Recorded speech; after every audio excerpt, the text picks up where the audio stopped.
Hello சொந்தங்களே, welcome to my channel. நேற்று ஆடி கிருத்திகை சிறப்பாக வெற்றிலை தீபம் ஏற்றி கும்பிட்டோம். அதை பற்றி தான் இன்றைக்கி நம்ம பார்க்க போகிறோம். குழந்தை வரம் தரும் வெற்றிலை தீபம் எப்படி ஏற்றுறதுன்னு பார்க்கலாம். வாங்க வீடியோக்குள்ளே போகலாம். நான் எப்பவுமே டேபிள் மேலே வச்சு ஒரே ஒரு அகல் விளக்கு வச்சு ஏற்றுவேன். இன்றைக்கி 6 வெற்றிலை 6 அகல் விளக்கு வச்சு சர்க்கோண கோலம் போட்டு கீழேயே கும்பிட போகிறேன், படையெல்லாம் போட்டு. வாங்க எப்படி செய்யுதுன்னு பார்க்கலாம்.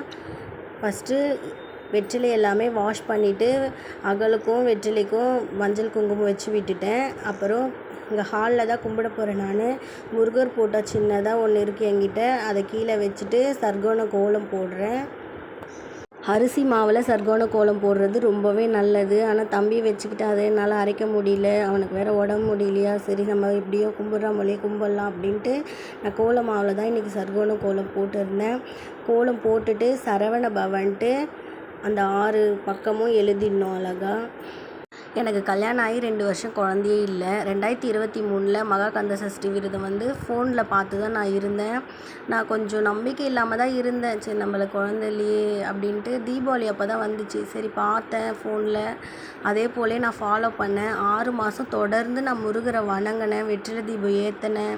அப்போ மகா கந்த சஷ்டி விரதம், செவ்வாய்க்கிழமை வெற்றிலை தீபம், செவ்வாய் உரையில் எல்லாமே நான் பண்ணேன். 6 மாதத்தில் முருகர் எனக்கு குழந்தை பாக்கியத்தை கொடுத்தாரு. எனக்கே அது ஆச்சரியமாக இருந்துச்சு. அப்போத்துலேருந்து இப்போ வரைக்கும் நான் எல்லாமே முருகரோட ஃபெஸ்டிவல் எதுவுமே விடாமல் தொடர்ந்து கும்பிட்டுன்னு வரேன். வெற்றிலை தீபம் ஏற்றி அது எனக்கு ஒரு நல்ல பாசிட்டிவ் மைண்டை கொடுக்குது. எனக்கு முருகரே குழந்தையாக பிறந்திருக்காரு. நீங்களும் முருகரை வேண்டி நல்லபடியாக வெற்றிலை தீபம் ஏற்றி மனசார விரதம் இருந்து வேண்டிக்கோங்க, உங்களுக்குமே நல்லது நடக்கும். 6ஆம் தேதி ஈவினிங்கே ஆடி கிருத்திகை ஸ்டார்ட் ஆகிட்டுன்னு சொன்னாங்க. ஆனால் தன்விக்கு உடம்பு சரியதுனால கும்பிட முடியல என்னால். சரி இன்றைக்கி ஆடி வெள்ளியும் ஆடி கிருத்திகையும் ஒன்றா கும்பிட்டுடலாம் அப்படின்ட்டு காலையில் தான் நான் எல்லாமே ரெடி பண்ணேன். தன்விக்கு வேறு அழுதுகிட்டே இருந்தான், உடம்பு சரியாதவும் அவனை தூக்கி வச்சுக்கிட்டே சமையல் வேலை எல்லாமே பண்ணேன். கொஞ்சம் நேரம் பக்கத்தில் இருக்கிறவங்க பார்த்துக்கிட்டாங்க. அப்படியே சமையல் வேலை ஃபுல்லாகவே முடிச்சுட்டு அதுக்கப்புறம் தான் பூஜை வேலைக்கே வந்தேன். முருகரை வணங்கி தானே குழந்த பிறந்துச்சு, அதனால் முருகரோட ஃபெஸ்டிவல் எதையுமே விட்டுடக்கூடாதுன்னு எனக்குள்ள ஒரு எண்ணம். அதனால தான் நான் முருகரை வணங்கிக்கிட்டு இருக்கேன் எப்பயுமே. கோலம்லாம் போட்டுட்டு சரவண பவெல்லாம் எழுதி முடிச்சிட்டேன். பாருங்கள், வெற்றிலைக்கெல்லாம் குங்கும மஞ்சள்லாம் வச்சு விட்டுட்டேன். சரவண பவன் எழுதியிருக்க ஒவ்வொரு லெட்டர்கிட்டையும் ஒவ்வொரு வெத்தலை வைக்கணும். பாருங்கள் நான் எந்த மெத்தடில் வைக்கிறேன்ட்டு. அந்த காம்பு பக்கம் உள்பகுதியில் வரணும். பாருங்கள் இப்படி தான் வைக்கணும். அழகாக ஒவ்வொரு லெட்டர்கிட்டையும் ஒவ்வொரு வெத்தலை வைக்கணும். சர்க்கோண கோலம் போட்டு தாம்பல் தட்டு வச்சு அது மேலே வெற்றிலை வச்சு கூட ஏற்றலாம். நான் சஷ்டி விரதம் இந்த மெத்தடில் தான் இருந்தேன், அதனால் நான் எப்பயுமே இந்த மெத்தட்லேயே பண்ணிவிடுவேன். அப்புறம் வெத்தலை எல்லாமே வச்சுட்டு நடுவில் ஒரு பூ வச்சுட்டு சாமிக்கும் பூ வச்சுட்டு வெற்றிலையில் ஒரு பூ வச்சுட்டு உதிரி பூக்கள்லாம் தூவி விட்டுட்டு அதுக்கப்புறம் ஒவ்வொரு பூவாக வைக்கணும்.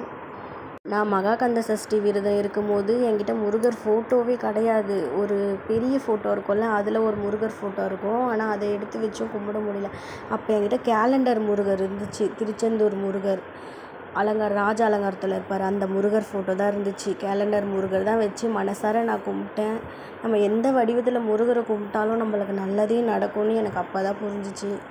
நம்ம ஆடம்பரமாக கும்பிட்றதா இருந்தாலும் நம்மக்கிட்ட இருக்கிறத வச்சு கும்பிட்றதா இருந்தாலும் சரி, முருகர்கிட்ட வணங்கினா அது கண்டிப்பாக நடக்கும்னு எனக்கு புரிஞ்சிச்சு.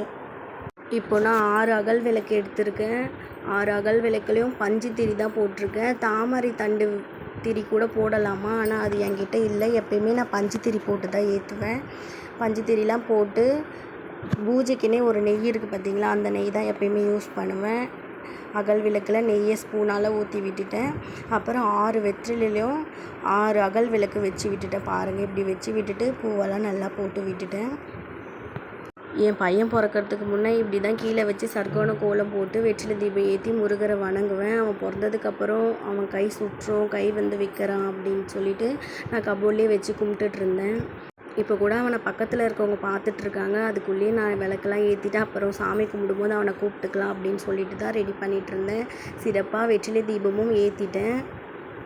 விளக்கு எரியும் போதே நம்ம மனசே சாந்தமாகிடும், ஒரு நிம்மதி கிடைக்கும். அப்புறம் தன்விக்கு கூப்பிட்டு சாமி கும்பிட்டோம். முருகருக்கு படையல் போடலான்ட்டு இலை வாங்கிட்டு வர சொல்லி இந்த ஹஸ்பண்டும் வாங்கிட்டு கொடுத்தாங்க. நல்லா தண்ணி ஊற்றி ஃபஸ்ட்டு இலையை நல்லா வாஷ் பண்ணிவிட்டு அப்புறம் நான் செஞ்சு வச்சுருக்க சாதம் பொரியல் எல்லாமே எடுத்து ஒவ்வொன்றா வச்சேன். ஒயிட் ரைஸ் தான் பண்ணியிருக்கேன். நான் சிம்பிளாகவே கும்பிட்ருவேன் எப்பயுமே. சரி முருகருக்கு எதனா நம்ம பண்ணணும் அப்படின்னு தோணுச்சு. இன்றைக்கி என்னால் முடிஞ்சதை நான் முருகருக்கு பண்ணி சாமி கும்பிட்டுருப்பேன். அப்போ கூட நான் ரொம்ப ஆடம்பரமாலாம் பண்ணலை. என்னால் முடிஞ்சது தான் அவருக்கு படைத்தேன். ஒயிட் ரைஸு, சாம்பார், பாயாசம் பண்ணியிருந்தேன். அப்புறம் அப்பளம்,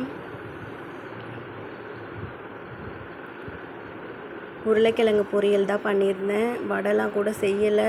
தன்விக்கு உடம்பு சரி, அதுவும் இது மட்டும்தான் என்னால் செய்ய முடிஞ்சிச்சு. சிம்பிளாக செஞ்சு முருகருக்கு படையலும் போட்டு நல்லபடியாக இன்றைக்கி சாமி கும்பிட்டோம். சரவண பவன்னு நோட்டில் எழுதுவேன். நான் எப்பயுமே ஓம் சரவண பவ அப்படின்னு சொல்லிக்கிட்டு நோட்லேயும் எழுதுவேன். கந்தசஷ்டி விரதமும் கந்தசஷ்டி பாட்டு படிப்பேன். ஒரு சேனலில் எப்பயுமே சாமி பாட்டே போயிட்டுருக்கும். நான் எப்பயுமே சாமி கும்பிடும்போது போட்டு விட்டு கும்பிடுவேன். இன்றைக்கி முருகர் பாட்டே போயிட்டு இருந்துச்சு. ரொம்பவே சந்தோஷமாக இருந்துச்சு. வேல்மாரெல்லாம் கேட்டுக்கிட்டு அப்படியே நல்லபடியாக சாமி கும்பிட்டோம். இன்றைக்கி நானும் தன்விக்கும். ஹஸ்பண்ட் வேலைக்கு போயிட்டாங்க.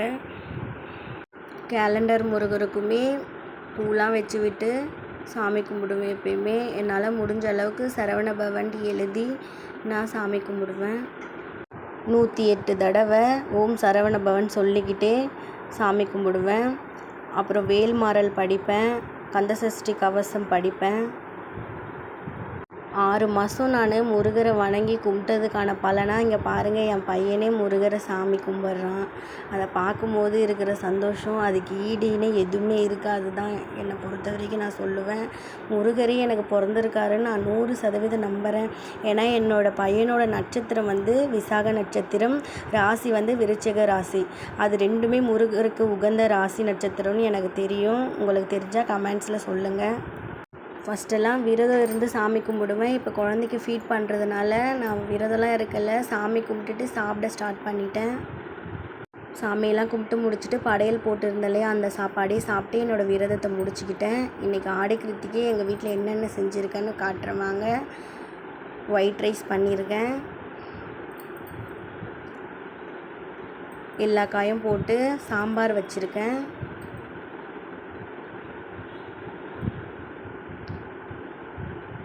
அப்புறம் உருளைக்கிழங்கு பொரியல் பண்ணியிருக்கேன்.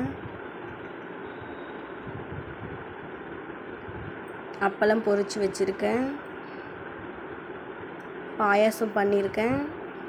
இதுதான் இன்றைக்கி ஆடி கிருத்திகை எங்கள் வீட்டில் ஸ்பெஷல். நீங்களும் தொடர்ந்து முருகரை கும்பிடுங்க. உங்களுக்கு முருகரால் நல்லது நடக்கும். நானும் உங்களுக்காக வேண்டிக்கிறேன். வீடியோ பிடிச்சிருந்தா லைக் அண்ட் சப்ஸ்கிரைப் பண்ணுங்கள். அடுத்த வீடியோவில் சந்திக்கலாம். பாய்.